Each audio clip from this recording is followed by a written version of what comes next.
Most people believe something very comforting. They believe they would never do something immoral. They believe they would never follow an order that feels wrong. They believe that evil actions are committed by evil people. But history and psychology tell a very different story. Because again and again, ordinary people have obeyed authority, not because they were cruel, not because they were broken, but because someone in power told them to continue. This video is about why that happens. Not in extreme cases, not in monsters, but in normal people. People like you, people like me. To understand this, we need to step back, far back, into the structure of the human mind. Humans are social creatures. From the moment we are born, we are taught to follow parents, teachers, rules, systems. Obedience is not a flaw. It is a survival mechanism. In early human societies, obedience kept groups together. It reduced chaos. It allowed coordination. Groups with shared rules survived longer than groups without them. Over time, obedience became automatic, deeply internalized, so deep that we often obey before we even realize we are making a choice. But obedience has a shadow, because when authority becomes absolute and responsibility feels distant, ordinary people can commit extraordinary harm. One of the most famous demonstrations of this came in the 1960s. A psychologist named Stanley Milgram asked a simple question: how far would a person go if an authority figure told them to hurt someone? Participants were told they were helping with a learning experiment. Their task was to administer electric shocks to another person every time that person gave a wrong answer. The shocks increased in intensity, mild at first, then painful, then dangerous. What the participants did not know was that the shocks were fake. The screams were staged, but they believed it was real. And when the person on the other side begged them to stop, when they screamed, when they went silent, most participants hesitated. They asked questions. They showed discomfort. And then, when the experimenter calmly said, "Please continue," they obeyed. Not all of them, but most of them. Over 60% continued to the highest level. Not because they wanted to hurt someone, but because authority told them they must. This result shocked the world. But what matters is not the experiment itself. What matters is what it revealed. People did not see themselves as responsible. They believed responsibility had shifted upward to the authority giving the order. Psychologists call this agentic state, a mental mode where a person sees themselves as an instrument, not an originator of action. "I'm not choosing this," the mind says. "I'm just following instructions." This mechanism appears again and again in history, in bureaucracies, in institutions, in organizations where rules replace reflection. When harm is divided into small tasks, no single person feels accountable.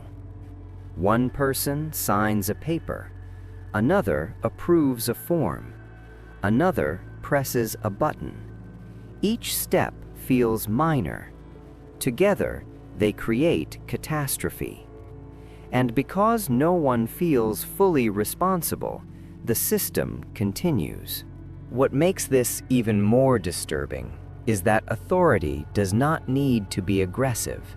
It does not need to shout. In fact, calm authority is more effective. A quiet voice, a confident tone, a uniform, a title. These signals bypass conscious reasoning.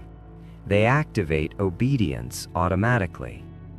The brain reads them as safety cues, as legitimacy. And once legitimacy is assumed, resistance feels irrational, even dangerous. There is another layer to this. Humans are deeply uncomfortable with uncertainty. We want clarity, structure, clear rules. Authority provides that. When someone in power says, "This is necessary," or "This is protocol," it reduces mental effort. Thinking stops. Responsibility dissolves. Relief appears. And that relief is addictive. But here is the critical insight. Obedience does not come from evil intent. It comes from disengagement. Moral disengagement happens when people stop asking one question: should I? Instead, they ask a different one: am I allowed to? This shift changes everything. Because once morality is replaced by permission, the individual disappears.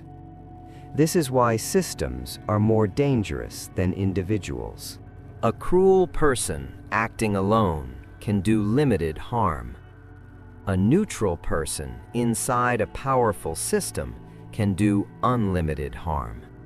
Not because they are cruel, but because they no longer feel like an actor. You might wonder, why don't people just refuse? The answer is uncomfortable. Refusal comes with cost. Disobedience risks punishment, social exclusion, loss of status, loss of safety. And humans are wired to avoid loss more than they are wired to pursue morality, especially when the harm feels distant, abstract, indirect. But obedience is not inevitable. There is one factor that consistently reduces it: personal responsibility. When people are reminded explicitly that the outcome depends on them, obedience drops sharply. When the system cracks and the individual reappears, morality returns. This is why language matters. Orders were followed versus "I chose to do this." One sentence hides responsibility. The other restores it. The most dangerous phrase in human history is not hate. It is not anger. It is not ideology. It is, "I was just doing my job." Because that sentence ends reflection. Understanding this does not mean rejecting authority entirely. Society needs structure, rules, coordination. But it means remembering something essential. Authority can guide action, but it cannot replace conscience. When it does, harm becomes efficient, silent, normalized. The question is not whether you would obey authority. The question is when you would stop, and whether you would notice the moment when obedience quietly replaced judgment. That moment rarely feels dramatic. It feels reasonable, calm, ordinary. Which is exactly why it is dangerous. This is not a story about villains. It is a story about systems and about how easily good people disappear inside them. Understanding that is not pessimistic, it is protective, because awareness is the only thing that turns obedience back into choice.